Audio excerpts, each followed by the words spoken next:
Muy buenas, Leonardo. ¿Qué tal? Muchas Bienvenidos a bordo. Muchas gracias por dedicarnos este momento. Y la verdad es que en Galmar estamos orgullosos de patrocinar esta regata de clásicos en Sitges desde hace ya unos 5 años ya. Y bueno, pues queríamos que nos explicases un poco qué significa esto de la vela clásica, que es muy bonita aparentemente y tal, pero conlleva otros aspectos importantes a tener en cuenta. Sí. Hombre, la vela clásica es una vela, un deporte, digamos así, que requiere no solamente una técnica, mucha técnica, porque los barcos estos no tienen las ayudas técnicas que tienen los barcos modernos. Por lo tanto, requiere conocimientos, requiere cultura histórica, requiere muchas cosas más, digamos, que se añaden a la navegación de vela. Y es una cosa que le da un gusto especial. La verdad es que sí. Leonardo, ¿qué tiene un velero clásico que sigue emocionando tanto, incluso a gente que no conoce la vela, pero cuando lo ven se sienten como impresionados? Los barcos clásicos son unas construcciones que tienen como mínimo 60 o 70 años. Hay barcos que tienen más de 100 años, 100, 120, 130 años y siguen navegando. Y fíjate tú que de entre todas las cosas que ha hecho el ser humano, técnicas, coches, aviones, los barcos clásicos son los únicos que se siguen utilizando para lo que se han construido. Si tú te fijas en la vela latina, por ejemplo, la vela latina nació como un instrumento de trabajo. Hoy nadie va a pescar en vela latina, nadie va, digo profesionalmente, nadie va a transportar algo en vela latina. Mientras que un barco clásico de hace 100 años se sigue utilizando para hacer regatas, para hacer cruceros, para hacer lo que se había hecho desde el primer momento. Y eso, claro, le da a estos objetos un valor, un añadido que la gente se queda con la boca abierta. Wow. ¿Cómo comenzó tu pasión por la vela clásica? Eso comenzó. Primero, tengo que decir que yo ya estaba preparado, digamos, de mío. ¿Ah, sí? Sí, porque yo siempre he amado la historia. Todo lo que es tradición, todo lo que es histórico, siempre me ha gustado. Y siempre me ha gustado libros de historia, yo no leo otra cosa, etcétera, etcétera. Y por lo tanto, digamos que yo siempre he tenido coches antiguos, o sea, fíjate, siempre he vivido, digamos, 20 años por detrás. Eso, por lo tanto, y hablo de joven, cuando yo era joven. Y un amigo tenía un barco de madera, y ese barco de madera era precioso, me encantaba. Y entonces yo me fui acercando y preguntándole, y dije, yo tenía un barco de fibra. ¿Sí? Y entonces dije yo, mi próximo barco va a ser seguramente de madera. Y así fue como la cosa empezó. Cuando yo empecé no tenía los conocimientos que tengo hoy, o sea que yo empecé como uno cualquiera, absolutamente, que no se requiere que tenerlos, eso es lo que quiero decir, pero luego te vas empapando. Fue como un amor platónico. Sí, así, al inicio, vista, ¿no? exactamente, y luego se transformó en una pasión realmente. Muy bien. Sí. ¿Cómo llegó el Nerissa a tu vida? ¿Y qué ha significado para ti? Fíjate, cuando mi mujer y yo nos pusimos a buscar un barco de madera, teníamos claro que lo comprábamos para vivir a bordo y por lo tanto tenía que reunir unas ciertas características.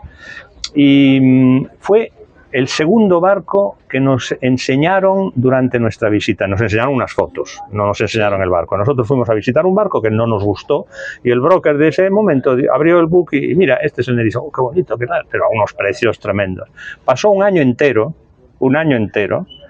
hasta que otro broker, varios me enseñaban el Nerissa, pero a unos costes yo no podía permitírmelo. Y un señor me dijo, hágale una oferta. Y yo digo, bueno, pues yo no tengo dinero para ese barco. Inténtelo. Entonces yo entendí, era un momento de crisis, entendí que se necesitaba y yo hice una oferta. Y esa oferta pasó después de un año entero. Fue una cosa curiosísima. Y tengo que decir otra cosa además, que 3 años antes de comprar el barco, yo ya lo había visto en un anuncio. ¿Vale? Y un año después de habérmelo comprado, de repente tuve un flash y dije, yo al Nerissa lo había visto hace 3 años en una revista y fui a coger esa revista y lo encontré el anuncio del barco en venta. Ah, muy bien. O sea que yo lo tenía como... Qué bueno, qué bueno. Y actualmente también tienes una relación con con la empresa Barcos Singulares. Sí, yo soy el propietario y el director. Muy bien, ¿qué página web es para...? Barcossingulares.com. Barcos, perdón, -singulares.com. Barcos-singulares.com. Sí. Ah, muy bien. Sí, sí, y entiendo que son barcos, pues, como claro, bien dices, ¿no? A ver, lógica, hoy en día no se puede vivir si uno vende barcos. No puede vivir solo de vender barcos clásicos, que sería estupendo, claro, pero el mercado es un nicho de un nicho de un nicho. Entonces, digamos que todos mis barcos tienen alguna particularidad, aunque sean barcos de serie, ¿no? Pero tienen la particularidad de que, por ejemplo, yo me los visito completamente de cabo a rabo y hago fotos técnicas, etcétera, para que el que esté interesado, antes de venirse a verlo y hacer un viaje y gastarse el dinero, pues tenga una idea clara absolutamente de cómo es ese barco. ¿Por qué? Porque cuando yo compré el Nerissa, en ese año de investigación, me encontré con cosas tremendas, que me hicieron visitar barcos a 700 kilómetros de distancia, barcos que eran un desastre. Y digo, pero usted me hace venir a ver estos barcos. Y ahí fue cuando decidí ponerme a vender. Ah, muy bien. Claro, porque dije yo nunca le haría una trampa a alguien para intentar vender una cosa que no está bien descrita. Eso es fundamental. Y ahí fue donde dije, yo conozco mucho mejor lo que son los barcos de madera, porque preguntaba, ¿qué barco es? De madera. ¿De qué madera? De madera. No, a ver, puede ser pino, puede ser teca, o sea, hay cosas muy diferentes. Sí. Y no lo sabían. Y entonces, claro, ya ahí vi empezaste a investigar, que había terreno. Bien. Leonardo, ¿qué crees que el tipo de navegación en un velero clásico aporta a las nuevas generaciones? Yo creo que tenemos como asociación de la EBEC, yo soy el presidente de la EBEC, como asociación nosotros estamos muy volcados en enseñar estos barcos a los jóvenes, porque pensamos que es el futuro, lógicamente. Los jóvenes son los que heredarán estos barcos y estos barcos cada vez serán más antiguos y obsoletos. ¿Qué le ofrece? Pues ofrece un desafío. Es un verdadero desafío, porque hay que adquirir, como me pasó a mí de joven, hay que adquirir unos conocimientos, hay que adquirir una mentalidad, hay que saber hacer maniobras que otros barcos no tienen. Yo creo, sinceramente, y lo digo también como profesional de la náutica, yo creo que los barcos modernos ofrecen una navegación aburrida. Porque está todo ayudado con enrolladores, con botones eléctricos, etcétera, con electrónica que te dice por dónde te estás moviendo lentísimamente a 5 nudos en medio del mar, etcétera, etcétera, y aburre. Mientras que un barco que requiere atención, cuidados, que cambia la posición que son muy rápidos, que son muy veloces, y son muy maniobreros, más de lo que uno piensa. Y más de lo que, y la sorpresa. Todo esto hace un conjunto que enamora a los jóvenes. Pero lo tienen que conocer.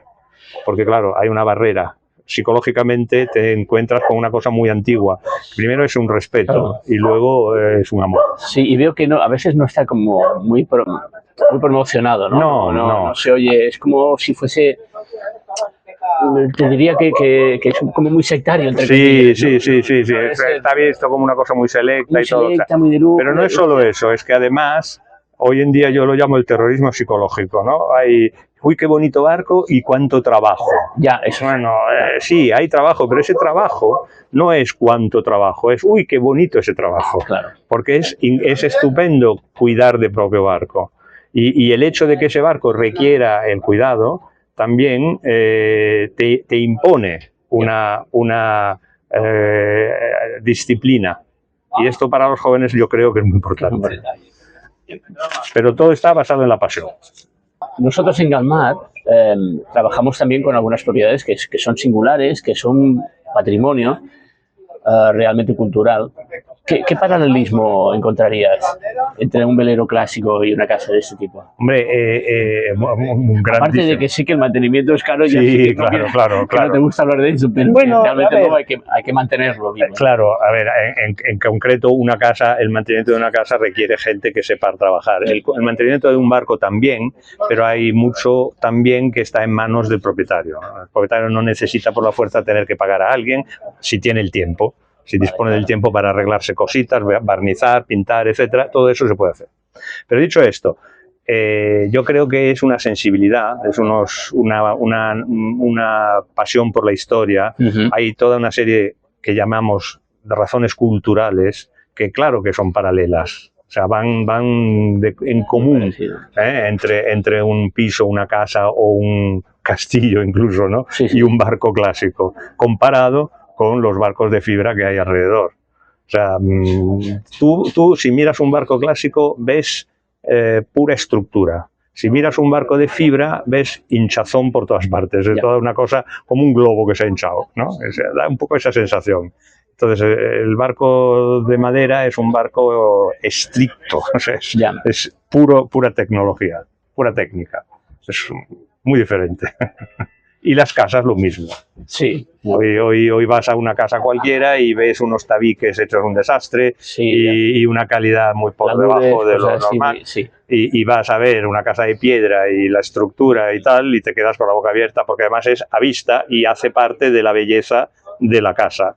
Y eso es lo mismo en un barco clásico. Un barco de madera ves toda la estructura a vista, mientras que un barco de fibra procura esconder toda la fibra con madera falsa.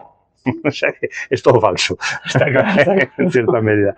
Fue un poco exagerado, pero yo creo que da el sentido. Sí, yo que veo unas cosas y las otras también, pues claro. Es tal cual lo dices. Claro.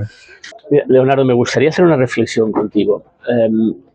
¿Consideras que los propietarios de los veleros, igual que de las casas con historia, son propietarios realmente de esa propiedad o son custodios en el traspaso del mantenimiento de la historia? Muy interesante, claro que sí. Entonces, hay una vertiente de custodia, hay una vertiente de conservador de un bien, hay una vertiente incluso, yo diría, museística, que es importantísima.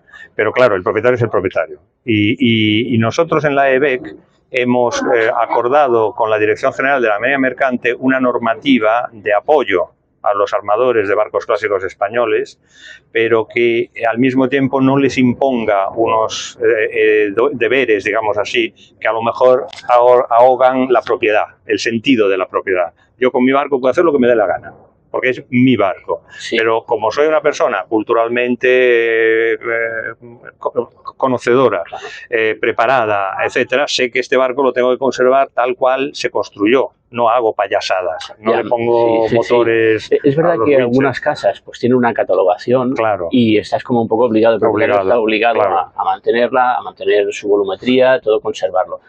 Y entiendo que con los barcos no. En España no, pues en España no, en Italia, en Francia y en otros países sí. Hay más o menos. Pero ese tipo de normativa ahoga y le quita ganas al propietario.